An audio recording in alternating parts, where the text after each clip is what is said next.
Israel से ताल्लुकात के क़याम और पाकिस्तानी शहरी के पाकिस्तानी पासपोर्ट पर इसराइल का सफ़र। दफ्तर खारजा ने पाकिस्तानी मसनूआत की इसराइली मार्केट्स में फ़रोख्त की खबरों की तरदीद कर दी। तर्जुमान दफ्तर खारजा ने कहा कि पाकिस्तान के इसराइल के साथ कोई सफारती या तिजारती ताल्लुकात नहीं है।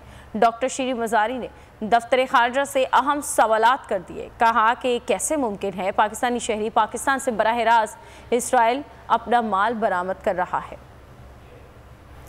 तो नजर आ रहा है सामने लिखा हुआ है जुल्म मिटने के लिए दो चीजों से मिटेगा भाई। एक अदल की कुर्सी पे जो लोग बैठते हैं ना, वो अदल के हिसाब से फैसले करने लगे।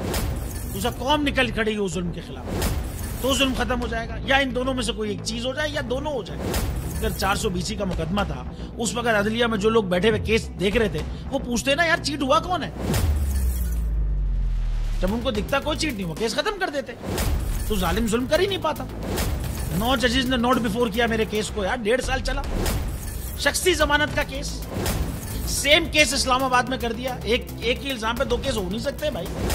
मतलब 60 दिन का वक्त होता है। 102 दिन के बाद मैं जीत गया, केस बरी हो गया। 102 दिन के बाद अपील फाइल की, एक्सेप्ट कर ली। नहीं करते ना एक्सेप्ट, खत्म हो जाता ना जुल्म यार।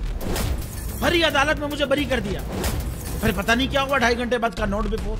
मैं नहीं सुनता ये केस, खड़े रहते अपने फैसले पे, मिट जाता जुल्म। अल्लाह ताला ने बिठाया इस इन कुर्सियों पे इनको यार, ये अल्लाह ताला की तरफ से फैसले करने हैं। तो या तो ये फैसले आएंगे, जुल्म मिट जाएगा, या कौम खड़ी हो जाएगी जुल्म के खिलाफ।